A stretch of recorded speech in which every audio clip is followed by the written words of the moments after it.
Hello বন্ধুরা, বাংলা নিউজে আপনাকে স্বাগত। শুরুতে সংবাদের শিরোনাম, পরে বিস্তারিত জানিয়ে দেব আমাদের হাতে থাকা সর্বশেষ গুরুত্বপূর্ণ আপডেট বাংলা সংবাদ। এদিকে 1 কোটি মানুষের চাকরির মাধ্যমে দেশ পাল্টে ফেলবে বিএনপি। আমির খসরুর প্রতিশ্রুতিতে উত্তাল এবার রাজনীতি। জানা যাচ্ছে জুলাই সনদের আইনি ভিত্তি ছাড়া কোনো নির্বাচন হবে না, হুঁশিয়ারি দিলে জামায়াত আমির। আরও রয়েছে এনসিপিতে ভাঙ্গন, কেন্দ্রীয় নেতা রিজভিকে সাময়িক, মুনতাসির মাহমুদকে স্থায়ী অব্যাহতি, দল জুড়ে তোলপাড়। সর্বশেষ আপডেট পাওয়া যাচ্ছে চট্টগ্রামে বিএনপির তাণ্ডব, পরবর্তী বিক্ষোভ, ধানের শীষের প্রার্থী গুলিবিদ্ধ, উত্তপ্ত নির্বাচনী মাঠ।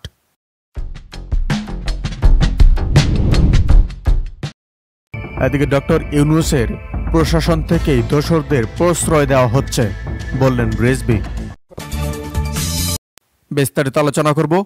রেজা কিরবিয়ার নতুন মোড়, গণফোরাম ছেড়ে এবার সরাসরি বিএনপিতে যোগ, আসছে বড় রাজনৈতিক ঝড়।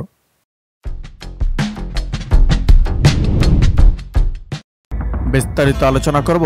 বিএনপি আবার ফ্যাসিবাদ কায়েম করতে যাচ্ছে বলেন মামুনুল হক। জানা যাচ্ছে মামুনুল হকের বজ্রবাণী, আমরা ডিজিটাল নয়, ইসলামের বাংলাদেশে চাই, জুলাই সনদই মুক্তির পথ।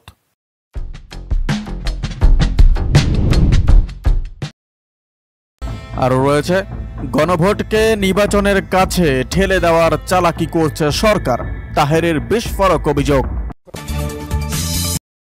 থাকলে পালিয়ে আছেন কেন, শেখ হাসিনা উদ্দেশ্যে এবার মির্জা ফখরুল। ছাত্রজনতার গণঅভ্যুত্থানের মুখে ভারতে আশ্রয় নেওয়া আওয়ামী লীগের সভাপতি শেখ হাসিনাকে উদ্দেশ্য করে কঠোর সমালোচনা করেছেন বিএনপি মহাসচিব মির্জা ফখরুল ইসলাম আলমগীর। তিনি বলেন, তিনি ভারতে গিয়ে হরতাল ঘোষণা করেছেন, গাড়ি পোড়াচ্ছেন, দিল্লিতে বসে দেশের সর্বনাশ আর করেন না। মঙ্গলবার ঠাকুরগাঁও সদর উপজেলার বড়গাঁও ইউনিয়নের কেসমত কিশোরবাড়ি উচ্চ বিদ্যালয় মাঠে এক মত বিনিময় সভায় প্রধান অতিথির বক্তব্যে এসব কথা বলেন বিএনপি মহাসচিব। সাবেক প্রধানমন্ত্রী শেখ হাসিনা পালিয়ে যাওয়া প্রসঙ্গে ফখরুল বলেন, গণভবনের কাছে জনগণ পৌঁছলে সামরিক বাহিনীর ফোনে হাসিনা হেলিকপ্টারে করে পালিয়ে যান, পাবলিক আপনাকে ছিঁড়ে খায় ফেলবে, এমন অবস্থা হয়েছিল। জামায়াতকে পরোক্ষভাবে ইঙ্গিত করে মির্জা ফখরুল বলেন, কিছু দল প্রচার করছে তারা একমাত্র দেশপ্রেমিক ও সৎ দল এবং তারা বেহেশতের টিকিট বিক্রি করে। বেহেশতের টিকিট আল্লাহ ও নবী ছাড়া কেউ দিতে পারে না। যারা এসব করছে তারা ইসলামের অপব্যাখ্যা দিচ্ছে। তিনি আরও বলেন, যারা মুনাফিকি করে তাদের থেকে সাবধান থাকতে হবে, এটা ইসলাম ধর্ম নয়। দল ক্ষমতায় গেলে তারেক রহমানের পরিকল্পনা তুলে ধরে মির্জা ফখরুল বলেন, বিএনপি ক্ষমতায় এলে 15 মাসের মধ্যে 1 কোটি মানুষের কর্মসংস্থান করবে। মা বোনেদের জন্য ফ্যামিলি কার্ড দেওয়া হবে যাতে তারা ন্যায্য মূল্য পণ্য কিনতে পারেন। কৃষকদের জন্য থাকবে কৃষক কার্ড যাতে সার, বিষ ও পানি ন্যায্য মূল্যে পাওয়া যায়। তিনি আরও যোগ করেন, বিএনপি বিচার বিভাগকে সম্পূর্ণ স্বাধীন করতে চায় যাতে বিচারক নির্ভয়ে ন্যায় বিচার প্রতিষ্ঠা। এদিকে দিনাজপুরে আজ রাজনীতির মঞ্চে নতুন একটি ঘোষণা হাজির হল। গণ অধিকার পরিষদের সভাপতি নুরুল হক নূর জানালেন, খালেদা জিয়ার আসনে তাদের দল কোনো প্রার্থী দেবে না। বক্তব্যটি উঠতেই সমাবেশস্থলে ফিসফাস, তারপর বিস্ময়ের ঢেউ। কারণ এই সিদ্ধান্ত কেবল রাজনৈতিক শিষ্টাচার নয়, বরং বড় ধরনের প্রতীকী বার্তা। শনিবার বিকেলে দিনাজপুর ইনস্টিটিউট প্রাঙ্গণে আয়োজিত গণসমাবেশে প্রধান অতিথি হিসাবে বক্তব্য দেন তিনি।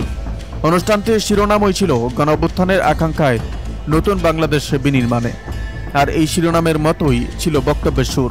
নূর বলেন, জাতীয় নেতৃত্বের প্রতি সম্মান দেখানোর এটি সময়। জামায়াতের আমির, ইসলামী আন্দোলনের পীর সাহেব সহ যেসব জাতীয় নেতৃবৃন্দ গণঅভ্যুত্থান পরবর্তী রাষ্ট্র সংস্কারে নেতৃত্ব দিচ্ছেন, যারা আগামীর বাংলাদেশ নির্মাণে ভূমিকা রাখবেন, তাদের এলাকায় রাজনৈতিক দলগুলো চাইলে প্রার্থী না দিয়ে নতুন দৃষ্টান্ত স্থাপন করতে পারে। এখানে তৈরি হয় প্রথম কৌতূহল, এটি কি উদারতার ঘোষণা নাকি বৃহত্তর রাজনৈতিক ঐক্য গঠনের সিগন্যাল? সমাবেশস্থলে উপস্থিত জনতা মনোযোগ দিয়ে শুনছিল। নূরের ভাষণে ছিল আবেগ আবার কৌশলও। তিনি ইঙ্গিত দেন, রাষ্ট্র সংস্কারের জন্য এখন বড় ঐক্য দরকার, ছোট প্রতিদ্বন্দ্বিতা নয়। এই বক্তব্য বিএনপি, জামায়াত, ইসলামী দলগুলো সবাইয়ের জন্য এক ধরনের রাজনৈতিক বার্তা লুকিয়ে আছে। সভাপতিত্ব করেন গণ অধিকার পরিষদ দিনাজপুর জেলা শাখার শফিকুল ইসলাম। প্রধান বক্তা হিসেবে ছিলেন কেন্দ্রীয় সিনিয়র সহসভাপতি ফারুক হোসেন। বিশেষ অতিথি ছিলেন কৃষিবিদ শাহিদুল ইসলাম ফাহিম, হানিফ খান সজীব, মাসুদ মুন্নাফ ও সোহাগ হোসেন। দিনাজপুরে আকাশে আজ যে বাক্য ভেসে উঠল, খালেদা জিয়ার আসনে প্রার্থী দেবে না, তা দেশের বৃহত্তর রাজনৈতিক মানচিত্রে এক নতুন রেখা টেনে দিল। এখন প্রশ্ন রয়ে যায়, এই সিদ্ধান্ত কি অন্য দলগুলো অনুসরণ করবে, নাকি এর মধ্যেই শুরু হবে নতুন আলোচনার পর্ব? এদিকে গণভোট নিয়ে সবাই একমত, তাহলে তারিখ নিয়ে বয়নাবাজি কেন? বাংলাদেশ জামায়াতে ইসলামের আমির ডক্টর শফিকুর রহমান বলেছেন, গণভোটের ব্যাপারে সব দল একমত, তাহলে তারিখ নিয়ে এত বয়নাবাজি কেন?